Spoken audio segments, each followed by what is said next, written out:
목요일 아침입니다. 오늘 다니엘 11장 20절에서 35절의 말씀 함께 보겠습니다. 그 왕위를 이을 자가 압제자를 그 나라의 아름다운 곳으로 두루 다니게 할 것이나 그는 분노함이나 싸움이 없이 몇 날이 못되어 망할 것이요 또 그의 왕위를 이을 자는 한 비천한 사람이라. 나라의 영광을 그에게 주지 아니할 것이나 그가 평안한 때를 타서 속임수로 그 나라를 얻을 것이며 넘치는 물 같은 군대가 그에게 넘침으로 말미암아 패할 것이요 동맹한 왕도 그렇게 될 것이며 그와 약조한 후에 그는 거짓을 행하여 올라올 것이요 소수의 백성을 가지고 세력을 얻을 것이며 그가 평안한 때에 그 지방의 가장 기름진 곳에 들어와서 그의 조상들과 조상들의 조상이 행하지 못하던 것을 행할 것이요 그는 노력하고 탈취한 재물을 무리에게 흩어주며 계략을 세워 얼마 동안 산성들을 칠 것인데 때가 이르기까지 그리하리라. 그가 그의 힘을 떨치며 용기를 다하여 큰 군대를 거느리고 남방왕을 칠 것이요 남방왕도 심히 크고 강한 군대를 거느리고 맞아 싸울 것이나 능히 당하지 못하리니 이는 그들이 계략을 세워 그를 침이니라. 그의 음식을 먹는 자들이 그를 멸하리니 그의 군대가 흩어질 것이요 많은 사람이 엎드러져 죽으리라. 이 두 왕이 마음에 서로 해하고자 하여 한 밥상에 앉았을 때에 거짓말을 할 것이라. 일이 형통하지 못하리니 이는 아직 때가 이르지 아니하였으므로 그 일이 이루어지지 아니할 것임이니라. 북방왕은 많은 재물을 가지고 본국으로 돌아가리니 그는 마음으로 거룩한 언약을 거스르며 자기 마음대로 행하고 본토로 돌아갈 것이며 작정된 기한에 그가 다시 나와서 남방에 이를 것이나 이번이 그 전법만 못하리니 이는 기띔의 배들이 이르러 그를 칠 것임이라. 그가 낙심하고 돌아가면서 맺은 거룩한 언약에 분노하였고 자기 땅에 돌아가서는 맺은 거룩한 언약을 배반하는 자들을 살필 것이며 군대는 그의 편에 서서 성소 곧 견고한 곳을 더럽히며 매일 드리는 제사를 폐하며 멸망하게 하는 가증한 것을 세울 것이며 그가 또 언약을 배반하고 악행하는 자를 속임수로 타락시킬 것이나 오직 자기의 하나님을 아는 백성은 강하여 용맹을 떨치리라. 백성 중에 지혜로운 자들이 많은 사람을 가르칠 것이나 그들이 칼날과 불꽃과 사로잡힘과 약탈을 당하여 여러 날 동안 몰락하리라. 그들이 몰락할 때에 도움을 조금 얻을 것이나 많은 사람들이 속임수로 그들과 결합할 것이며 또 그들 중 지혜로운 자 몇 사람이 몰락하여 무리 중에서 연단을 받아 정결하게 되며 희게 되어 마지막 때까지 이르게 하리니 이는 아직 정한 기한이 남았습니다. 다니엘 10장부터 마지막 장인 12장까지는 헬라 제국이 분열하면서 세워지게 될 4개의 왕국 가운데 프톨레미 왕국과 셀류쿠스 왕국 사이의 전쟁에 대한 내용이 포함되어 있습니다. 그리고 저 그리스도를 상징하는 안티오쿠스 에피파네스가 등장해서 많은 선한 사람들을 탄압하는 그러한 내용들을 우리가 볼 수 있는데요. 오늘 본문도 그 중에 한 이야기를 우리에게 전해주고 있습니다.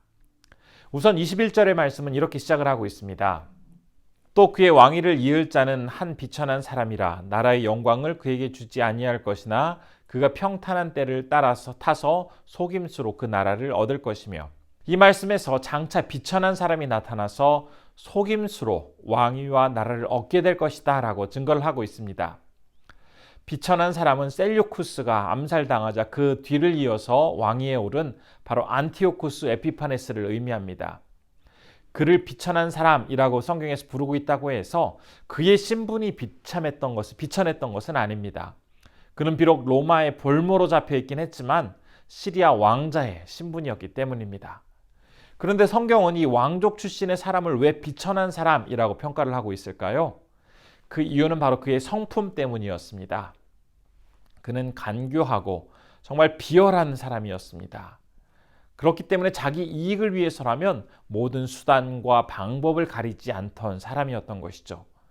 권력을 얻기 위해서 그는 조카까지도 서슴없이 살해하는 그런 잔인함을 보였던 사람입니다. 또한 성적으로도 매우 문란했던 사람이었던 것이죠. 특히 그가 저질렀던 만행 중에는 예루살렘 성전에서 이제 제우스 신상을 본뜬 자신의 신상을 세워놓고는 유대인들에게 그 신상을 숭배하도록 하는 그런 아주 기괴한 일들도 있었고요. 율법에서 먹지 말도록 하고 있는 그 돼지고기를 희생 제사를 드리도록 하는 그 제물로 씀으로써 고의적으로 율법을 어기는, 그러해서 율법을 무시하는 그러한 일들도 일삼고 있었습니다. 세상적으로는 왕족의 신분을 가지고 참 많은 재물과 지위를 누리며 살아가고 있었던 안티오쿠스 에피파네스였지만 하나님은 그를 비천한 사람이라고 평가를 하십니다.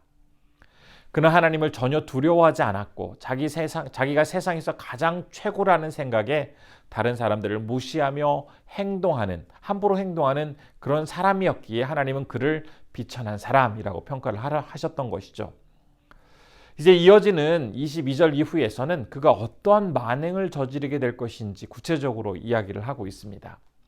그 내용을 보면 이제 북방 왕이 수차례 남방 지역을 얻기 위해서 침략을 하지만 결국 자기 뜻대로 그 성을 얻지 못하게 되자 돌아가면서 언약 백성들을 핍박하게 될 것이다 라는 그런 내용입니다. 이 예언은 실제로 에피파네스가 왕위를 잇게 될 조카를 살해한 뒤에 대신 왕위에 오르고 나서 남쪽에 있던 이집트를 정복하기 위해서 몇 차례 이집트를 침공하지만 결국 이집트 탈환에 실패하게 되고 그는 돌아오는 길에 유대인들을 핍박하고 성전을 유린하고 모독하는 그러한 일들을 행하는 그러한 실제적인 사건으로 벌어지게 됩니다.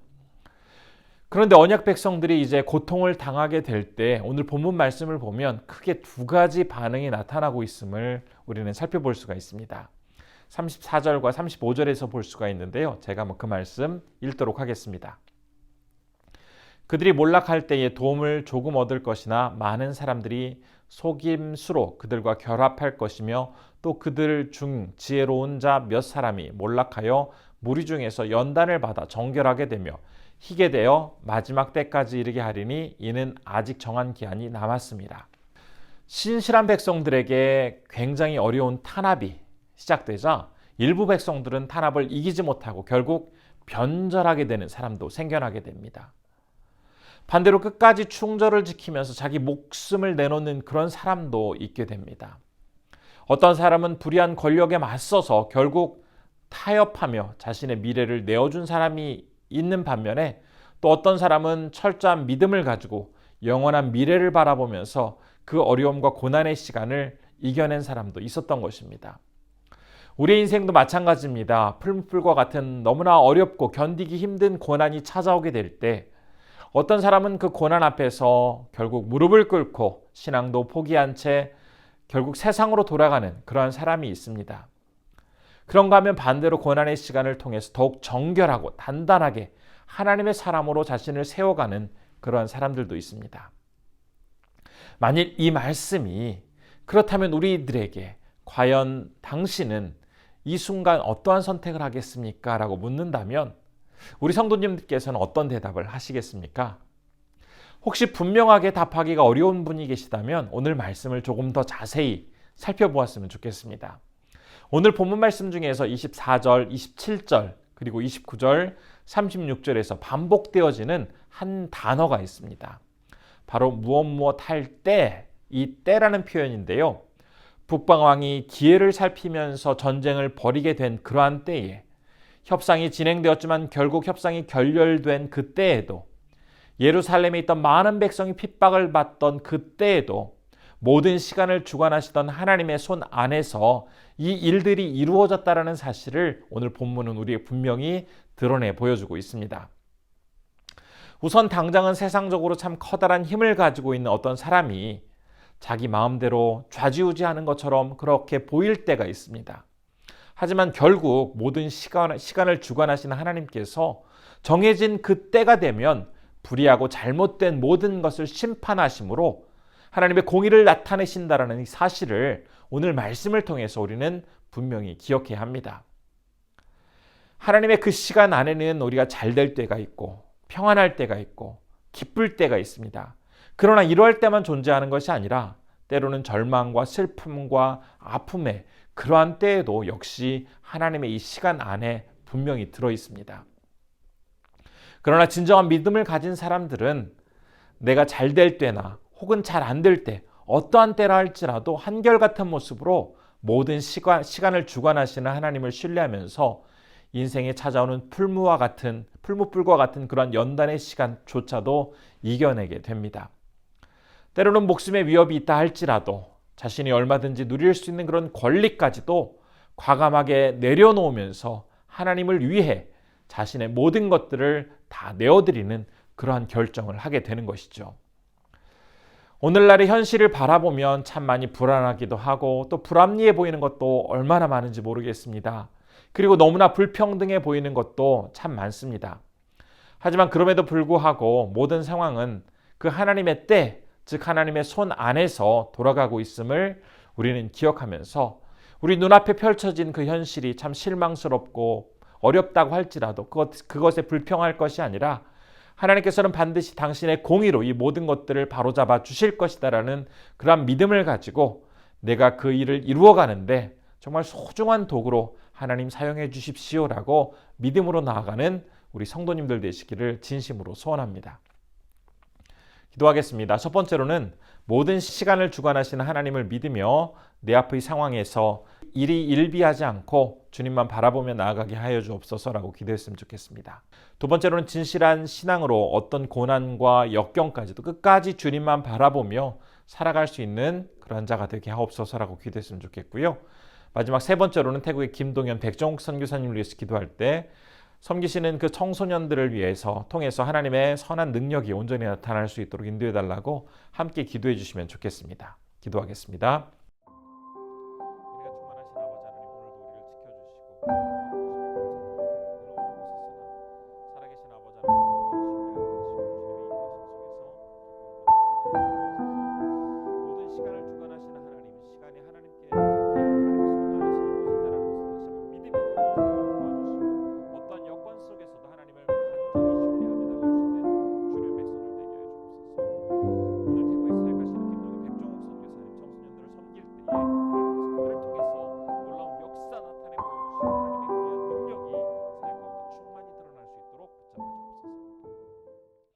존귀하신 아버지 하나님, 오늘도 우리를 지켜주심에 감사드립니다. 어느 곳에서나 늘 승리하는 하나님을 바라보기를 원합니다.